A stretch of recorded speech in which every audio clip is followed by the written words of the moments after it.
সন্দেশখালি দেখলেন তো? আমি প্রথম থেকে বলছিলাম এটা তারকেশ্বর সাজিয়ে দিয়েছি। পুণ্যভূমি কামার পুকুরের উন্নয়নে ৮০ কোটি টাকার প্রকল্প করে দিয়েছি। মনে রাখবেন, চন্দননগরের নিউ দীঘা পর্যটন কেন্দ্র, ওভারল্যান্ড পার্ক, লাল দিঘির সংস্কার সংরক্ষণ, ইমামবাড়ার সংস্কার সংরক্ষণ, শ্রীরামপুরের হেনরি মার্টিন পাগোডা ও ড্যানিশ গভর্নরের বাড়ি সংরক্ষণও করা হচ্ছে। মাহেশের জগন্নাথ মন্দির, রাধাবল্লভ মন্দির, মাসির বাড়ির উন্নয়ন, বল্লভপুর ঘাট, জগন্নাথ ঘাট জেঠির কাজ, এরকম অনেক কাজ আমরা কিন্তু ইতিমধ্যেই করে দিয়েছি। তাছাড়াও আপনারা শুনলে খুশি হবেন, দীঘার পুরীতে, আপনারা পুরীর মন্দিরে যান তো উড়িষ্যায়? আপনারা কি জানেন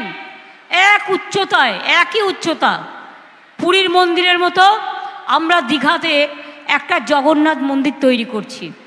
সেই মন্দির তৈরির কাজ প্রায় অনেকটাই হয়ে গেছে, ঠাকুরও চলে এসছে, কিন্তু আমাদের একটু কাজ বাকি আছে। পুরো কমপ্লিট হয়ে গেলে তারপরে ওটা আমরা করব। তার কারণ ইনকমপ্লিট কাজ আমরা করি না, আমরা কমপ্লিট করে তবে করি। তাই আমার ঠাকুর এসে গেলেও, মায়েশেরটাও আমি করে দিয়েছি, আমি ঠাকুর এসে গেলেও মনে রাখবেন একটাই পার্থক্য, জগন্নাথ দেবের যে পুজো হয় পুরীতে, নিম কাঠের ঠাকুর তৈরি হয় 12 বছর পর পর। আমরা তো সেটা করতে পারবো না। আমরা রাজস্থান থেকে মার্বেলের পাথর আমরা তৈরি করে ঠাকুর নিয়ে এসেছি, জগন্নাথ, বলরাম, সুভদ্রা। কালীঘাট যান না, কালীঘাট দেখে আসুন কি কাজ হচ্ছে। দক্ষিণেশ্বর গেছেন নতুন হবার পরে? তারাপীঠ গেছেন নতুন হওয়ার পরে? ফুল্লরা গেছেন, সতীপীঠ, কঙ্কালীতলা গেছেন, নন্দিকেশ্বরী গেছেন, অট্টহাস্য গেছেন। বাংলায় কিন্তু সমস্ত সতীপীঠের সমস্ত স্থান। কাজে বাংলার গৌরব, বাংলার গৌরব, বাংলার গৌরবকে নিয়ে কেউ যদি মনে করে, আমি শুনলাম পরশুদিন এখানে আসামের মুখ্যমন্ত্রী আসবেন, আমি খুশি যে তিনি বাংলায় আসছেন।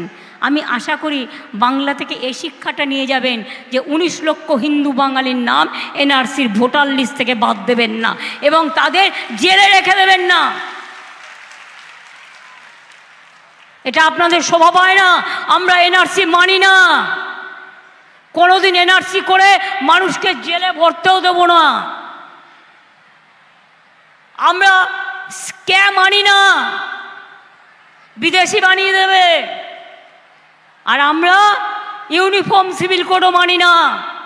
তপশিলির অধিকার কেড়ে নেবে, আদিবাসীর অধিকার কেড়ে নেবে, মা বোনদের অধিকার কেড়ে নেবে, সংখ্যালঘুদের অধিকার কেড়ে নেবে, ওবিসিদের অধিকার কেড়ে নেবে।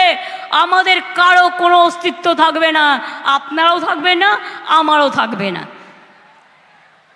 প্রধানমন্ত্রী শুধু নিজের সকালবেলায় ছবি, ঘুম থেকে উঠলে ছবি, দুপুরে ঘুমোতে গেলে ছবি, বিকালে চা খেতে গেলে ছবি, রাত্রিবেলায় ঘুমোতে গেলে ছবি, কোভিডে ইঞ্জেকশন নিলে ছবি, ওয়াশরুমে গেলেও ছবি। বলছে সবকো ঘর মে গ্যাস ভেজ দেগা, সবকো গ্যাস দে দেগা। আপনাদের সবাইকে গ্যাস দিয়েছে বিনা পয়সায়? বলছে যে রোজ বিবৃতি দিচ্ছে। দেখুন, আমাদের টাকা নিয়ে আমরা তো বিজ্ঞাপন দিতে পারবো না, কিন্তু ওরা রোজ কাগজে টিভিতে বলছে কি বলছে না, আমি বিনা পয়সায় গ্যাস পেয়ে গেছি, তাই মোদি আমার গ্যারেন্টি, পদ্ম ফুলে ভোট দিচ্ছি। কি অবস্থা, লজ্জাও করে না। মিথ্যে কথা বলা টাকার বিনিময়ে শব্দ শিখেছে। সন্দেশখালি দেখলেন তো? আমি প্রথম থেকে বলছিলাম এটা পরিকল্পনা করেছে, আমার মা বোনদের উপর কোনো অত্যাচার হবে আর আমি চুপচাপ থাকবো, এটা হতে পারে না।